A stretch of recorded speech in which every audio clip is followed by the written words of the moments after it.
very illegal in this world. And you're standing and running down the street and all these children and stuff around. It's disorderly conduct and it's against the law and people can go to jail for that.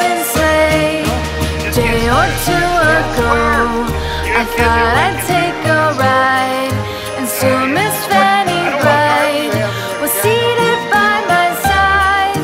The horse was lean and lank, misfortune seemed his lot. We ran into a drifted bank, and there we got upside. Jingle bells, jingle bells, jingle Bölgesel Amatör Lig 15. haftasında lider Kütahyaspor, Çocuklar Stadında Balıkesir Belediyespor'u konuk etti.